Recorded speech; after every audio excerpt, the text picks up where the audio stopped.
who is anyone can ask me whether I am performing religious duty or non-religious duty? Is it not a violation of a constitutional right?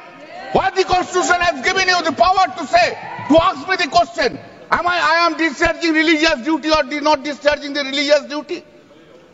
A man can believe in performance of religious duty at any point of time of his life, any point of time, before death even. Performing of a religious duty cannot be the basis belonging to that religion. Even in a Hindu mandir which is governed by an act, like Puri Jagannath Temple or Kashi Vishwanath Temple, there is no such provision that any person practicing Hindu for at least 5 years and then only can donate anything to the deity. Madam, I can't donate. If I want to donate, it's my choice. How my choice can be controlled? I can donate to Hindu mandir. I donate to everywhere. I donate in Hindu mandir. I donate in Muslim property. I donate in the Christian property. I donate in the Buddhist property. I donate everywhere. I donate beggars. I donate everywhere. How can you control this act? How can I control? By reason of insertion of this clause, no other person of a religion can make over any property to Waqf. The proposed amendment is thoroughly misconceived, arbitrary, irrational, and therefore violates Article 14 of the Constitution of India. Under Clause 3, Roman 9b, existing Clause 3R1 has been omitted. That means Waqf by user is being taken away. Waqf by user is a long-standing practice of Muslims. In our country, Waqf by user is a very common practice, and decades after decades, rather time immemorial. Waqf by user is a practice. The concept of Waqf by user was recognized in our country in the case of courts of words for the property of Magdam Hassan Baksa versus Illahi Baksa and others, 1912, SCC online, page 45. Madam, the Honorable Apex Court in the matter of Sayyid Muhammad Salih Labbai, dead by Eller and others versus Muhammad Hanifa versus Errors and others, 1976, 4 SCC 780. In paragraph 34, 36 and paragraph 39, categorically accepted this Waqf by user. This is necessary in case of prayers offered in congregation. A single Muslim can also offer his prayers with or without an imam, but if prayer is in a congregation of a Jannat are offered only behind an imam who leads the prayers.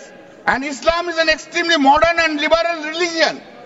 There is no question of any person being denied admission in a mosque for the purpose of offering prayers, and that is why the law is so strict that the moment a person is allowed to offer his prayers in a mosque, the mosque becomes dedicated to the public, and therefore it's a Waqf property. Therefore it's a Waqf property. Finally, it is not necessary for the dedication of public mosque. Thus, Madam, in that judgment it has said, so that when a person erects a building with the object of dedicating it as a mosque and permits people to offer prayers therein without declaring that he has constituted it into a mosque and prayers are offered, there bil jammat, the mosque becomes irrevocably dedicated. It is dedicated. Madam, I just give one instance. In the Raishina village, where the residence of the President of India is there. It was a long back, it's a big village. In the big village, there are so many Muslims are there. One Hindu dedicated his property for offer their namaz. And that is the property, that is the mosque is in front of the parliament. In the front of the parliament. Who has not come here? All. Abdul Kalam Azad. So all important political leaders, including Bhutto, and the Imam of that is sitting here as one of our colleague, member of parliament. किसी का कुछ छीना नहीं है, हमेशा दिया है, जो शरणार्थी बन के आया है उसको गले से लगाया है। और केरल की बात हो रही थी, मैं धन्यवाद देता हूं केरल की भूमि को, प्रणाम और वंदन करता हूं केरल की भूमि को। वहीं से आदि शंकराचार्य जी भी आए और केरल की भूमि में कोडंगलूर तालुक के मेथला गांव में स्थित है भारतवर्ष की पहली मस्जिद चिरामल जुमा मस्जिद। और चेरा राजा चिरामल पेरुमल ने इस मस्जिद के लिए जगह स्थान दिया था। यह है भारत का कल्चर, यह है भारत माता। और इस भारत के ऊपर आप संदेह दिखा रहे हैं। क्या स्थिति है आज वक्फ को लेकर इस्लामिक देशों में? क्या वक्फ प्रॉपर्टी इस्लामिक देशों में है? मैं इस्लामिक देशों का नाम पढ़ूंगा जहां वक्फ का वजूद नहीं है। तुर्की में नहीं है, लीबिया में नहीं है, इजिप्ट में नहीं है, सूडान में नहीं है, लेबनान में नहीं है, सीरिया में नहीं है, जॉर्डन में नहीं है, तुनिसिया में नहीं है, इराक में नहीं है। भारतवर्ष में वक्फ बोर्ड है। वक्फ प्रॉपर्टी को कानूनन सुरक्षा, लीगल प्रोटेक्शन दिया गया है। उसके बाद भी हंगामा क्यों है बरपा? उसके बाद भी हंगामा क्यों है बरपा? मैं पूछना चाहता हूं, क्या गुनाह है मोदी जी का? क्या गुनाह है हमारा? हमारा गुनाह सिर्फ इतना है कि हम सबका साथ चाहते हैं, हम आगा खानियों का साथ चाहते हैं, हाँ हम बोहरा समाज का साथ चाहते हैं, हम पसमानदा समाज का जो पिछड़ा वर्ग है मुसलमान समाज में उसका साथ चाहते हैं, हाँ हम चाहते हैं महिलाओं का रिप्रेजेंटेशन और प्रतिनिधित्व हो। क्या ये गलती है? क्या मोदी जी गलती कर रहे हैं? आप बताइए। हम सबका विकास चाहते हैं। हम चाहते हैं वक्फ औलाद के अंतर्गत जब आपकी फैमिली लाइन समाप्त होती हो उस समय अगर एक बेवा हो, उस समय यदि तलाकशुदा महिला हो, उसको नजरअंदाज करते हुए किसी भी कीमत पर प्रॉपर्टी जो है वो वक्फ पे पास नहीं जानी चाहिए। ये अगर मोदी जी सुरक्षित महिला को सुरक्षा दे रहे हैं, सुनिश्चित कर रहे हैं, तो किसी को क्या दिक्कत हो रही है? मैं यहां कहना चाहता हूं, जहां तक दान, क्योंकि वक्फ का मतलब दान होता है और हर धर्म में, मेरी बहन अभी सिख धर्म के विषय में बता रही थी, मंत्री जी भी सिख धर्म के विषय में बता रहे थे, सेवा और दान, इसके आधार पर सिख धर्म आज देश का विदेश में जाना जाता है। हिंदू धर्म, ईसाई धर्म, सब में दान का महत्व है। आदि शंकर ने आज से हजारों वर्ष, केरल के लोग भी सुन रहे हैं, मैं कहना चाहता हूं, भज गोविंदम में दान के लिए क्या कहा था? गेयं गीता नाम सहस्त्रम ध्येयं श्रीपति नाम ध्येयं श्रीपति रूपमजस्रम नेयं सज्जन संगे चित्तं ध्येयं दीन जनाय जवित्तम। दीन जनों को, गरीबों को वित्त दान करो, ईश्वर मिलेंगे।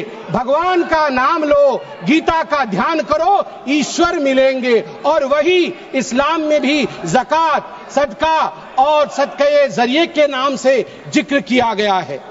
वक्फ जो दान की जमीन और पुण्य के लिए, परमार्थ के लिए, धर्मार्थ के लिए वक्फ बनाया गया है।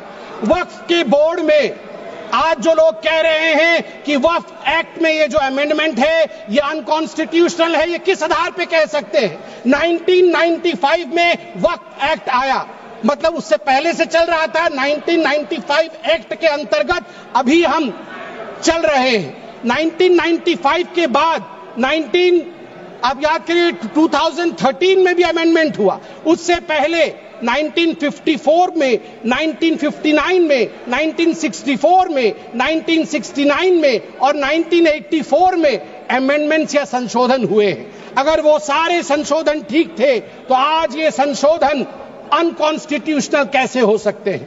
मैं छोटे से एक विषय को रखना चाहता हूं। आज आप देखिए, सच्चर कमेटी ने 2006 के अपने रिपोर्ट में कहा था, सच्चर कमेटी ने कहा था कि उस समय 2006 में वक्फ के पास 4.9 लाख रजिस्टर्ड प्रॉपर्टी थी। उस 4.9 लाख रजिस्टर्ड प्रॉपर्टी से मात्र वक्फ की जो कमाई हो रही थी वो उस समय 163 करोड़ की थी। मगर सच्चर कमेटी ने कहा यदि सही तरीके से इसका इस्तेमाल किया गया होता, सही तरीके से लीज दिया गया होता, फेयर मार्केट प्राइस के आधार पर किया गया होता, तो 12,000 करोड़ की आमदनी होती, 12,000 करोड़ की, 10% का रिटर्न मिलता। आपको जान के आश्चर्य होगा, ये 4.9 लाख रजिस्टर्ड प्रॉपर्टी बढ़ करके हमारे समय 8.72 लाख रजिस्टर्ड प्रॉपर्टी बनी। मतलब 20,000 करोड़ से 25,000 करोड़ तक की आमदनी होनी चाहिए, मगर आमदनी हुई कितनी? 2019 से 2021 के बीच में 166 करोड़ और 2025 में आपको जान के आश्चर्य होगा, अभी माननीय गृह मंत्री जी ने बताया लीज रिकॉर्ड 0 और आमदनी 9.92 करोड़ रुपए मात्र। उस समय 2006 में 162 करोड़, और जब ये डिबेट हो रहा है तो 9.92 करोड़। प्रॉपर्टी डबल हो गई मगर पैसे घट गए। कहां गए वो पैसे, किसके जेब में गए वो पैसे? यदि ये पारदर्शिता। वैसे सभापति महोदय, मुझे एक बात में संशय है, मुझे लगता है उत्तर प्रतिपक्ष वाले ही दे पाएंगे। आज बड़ी चर्चा हुई है, आज चर्चा में कहा गया कि सबसे ज्यादा जमीन 3 ऐसे शख्सियत है उनके पास है, रेलवे के पास, आर्मी के पास, वो देश की जमीन है, और उसके पास वक्फ बोर्ड की जमीन है। मगर मुझे इसमें संशय है, मुझे लगता है तीसरे नंबर की जमीन तो किसी परिवार के बोर्ड के पास है। अगर सही से देखा जाए, आप ध्यान से देखिए, एक परिवार का बोर्ड है, अरे है एक परिवार का बोर्ड, उसके पास हो सकता है इससे अधिक जमीन निकले। सभापति महोदय, घंटी तो उनकी बजनी चाहिए, आप हमारी मत बजाइए। सभापति महोदय, मैं आपको, आप, अरे मैं किस परिवार के बारे में बोल रहा हूं, आप क्यों विचलित हो रहे हैं? वो उधर हैं, उधर हैं। अब आप चिंता मत करें, उधर हैं, आपको नहीं।